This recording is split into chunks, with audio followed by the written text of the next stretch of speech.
حضرت سیدنا بشر حافی رحمۃ اللہ تعالی، میں صرف ایک بات آپ کے والے سے آپ کو اندازہ ہو جائے گا کہ حضرت بشر حافی کس مقام کے ولی تھے، کیا مقام تھا آپ کا ولایت۔ یہ حضرت بشر حافی وہی ہیں کہ جنہوں نے حضرت جی زمین پہ وہ بسم اللہ کا ٹکڑا اٹھایا تھا حضرت نشے کی حالت میں، اس کو گھر لے گئے، اس کو صاف کیا، اس کو خوشبو لگائی، اس کو جناب اوپر رکھ دیا، اور پھر آپ کو جو ہے نا وہ اللہ نے اپنے دوستوں میں شامل کر لیا۔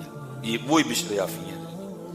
لکھا ہے کہ امام احمد بن حنبل رحمۃ اللہ تعالی روز حضرت کے پاس جایا کرتے تھے، روز حضرت بشر حافی کی بارگاہ میں روز حاضری دیا کرتے تھے۔ لکھا ہے کہ ایک دن حاسدین نے نا اعتراض کیا، انہوں نے کہا امام صاحب آپ تو خود امام ہیں، امام وقت ہیں آپ، تو آپ اس دیوانے کے پاس کیوں جاتے ہیں؟ قربان جاؤں کمال جواب دیا۔ آپ نے فرمایا میں شریعت کا امام ہوں، میں شریعت کا جاننے والا ہوں، بشر حافی کے پاس اس لیے جاتا ہوں کہ جن کی شرع اور شریعت ہے نا یہ ان کو بڑا جاننے والے ہیں۔ آیا اس پائے کے ولی تھے حضرت بشر حافی رحمۃ اللہ۔ لکھا ہے کہ جب تک حضرت بشر حافی کو کہ آپ ننگے پاؤں رہتے تھے، جب آپ کی توبہ قبول ہوئی نا، جب آپ پہ کرم ہوا تو آپ اس وقت ننگے پاؤں تھے، پھر آپ نے ساری زندگی جوتی نہیں پہنی حضرت، اب ننگے پاؤں رہے۔ اور پھر لکھا ہوا ہے کتابوں نے کہ اللہ نے جانوروں کے دلوں میں بھی یہ ڈال دیا تھا کہ میرا جو بشر ہے وہ میرا دوست ہے، وہ ننگے پاؤں رہتا ہے، اس لیے کوئی جانور بھی آپ کے شہر کا نا راستے میں گوبر نہیں کیا کرتا تھا۔ ایک دفعہ کو اللہ کے ولی تھے تو وہ شہر سے باہر تھے، جب وہ شہر واپس تشریف لائے تو راستے میں کسی نے گوبر کیا ہوا تھا، انہوں نے اسی وقت پڑھا انا للہ و انا الیہ راجعون۔ جو ساتھ لوگ تھے انہوں نے کہا حضرت یہ کس بات پہ؟ آپ نے فرمایا حضرت بشر حافی کا انتقال ہو گیا۔ لوگوں نے کہا حضرت آپ تو شہر سے باہر ہیں، آپ کو کس طرح پتہ چلا؟ آپ نے فرمایا جب تک بشر حیات تھے کسی جانور نے راستے میں کبھی گوبر نہیں کیا، کہ اللہ نے لوگوں کے جانوروں کے دلوں میں ڈال رکھا تھا میرا بشر ننگے پاؤں رہتا ہے، اس لیے راستے میں کوئی گوبر نہ کرنا، کہیں میرے دوست کے پاؤں نہ گندے ہو جائے۔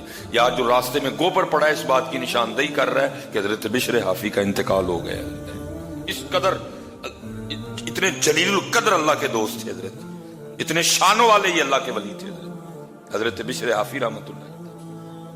لکھا ایک دن کسی شخص نے آپ سے کہا کہ میں دیکھتا ہوں کہ آپ موت سے بڑا ڈرتے ہیں۔ اللہ جی ہم نہیں ڈرتے، بے عمل ہونے کے باوجود نہیں ڈرتے، عمل نہیں ہے، نمازیں نہیں ہیں، تقوی نہیں ہے، حلال نہیں ہے، پاکیزگی نہیں ہے، لیکن ڈرتے نہیں۔ بلکہ آپ تو آپ رہے جو ہمارا مذہبی طبقہ ہے نا، ہمارا بھی یہی حال ہے جی، ہم بھی اسٹیجوں پہ کھڑے ہو کے رولا ڈال رہے ہیں، میں نے روز حشر دا ڈرنا، کوئی کہتا ہے مجھے دیکھ کے آ جائے گا جہنم کو بھی پسینہ، لیکن حضرت بشر حافی رحمۃ اللہ تعالی علیہ کیفیت یہ ہے کہ دیکھ کے بندہ کہہ رہا ہے حضرت میں دیکھ رہا ہوں کہ آپ موت سے بڑا ڈرتے ہیں، ہم نہیں ڈرتے، ہمیں ڈر ہی نہیں ہے کہ ہم نے پیش ہونا ہے۔ مالک پوچھے گا بتا بندے کیا کر کے آیا تو، کدھر ہے تیری نمازیں؟ کیا تیرے کان میں حی علی الصلاۃ کی آواز نہیں آتی تھی؟ ایک شادی کا تجھے کارڈ آ جاتا تھا، اس کی تو بڑی تیاریاں کرتا تھا۔ کیا تیرے کان میں آواز نہیں آتی تھی قبا سے؟ کیا تیرے کان میں آواز نہیں آتی تھی مہاجرین سے؟ کیا تیرے کان میں آواز نہیں آتی تھی ساتھ والی مسجد سے؟ کیوں نہیں تو نماز پڑھنے آیا؟ ڈر ہی نہیں کسی کو پرواہ ہی نہیں کیا، کسی نے ہمیں پوچھا، ہم نے کسی کو جا کے جواب دینا، ایسی بے خوفی چاہیے۔ تو نے کیوں داڑھی نہیں رکھی؟ تو نے کیوں سر پہ ٹوپی نہیں رکھی؟ تو نے کیوں میرا ذکر نہیں کیا؟ تو تجھے مال دیا تھا کیوں تو نے میرے راستے پہ خرچ نہیں کیا؟ تو نے کیوں صلہ رحمی نہیں کی؟ کیوں تو نے معاف نہیں کیا؟ کیوں تو نے پردے نہیں ڈالے؟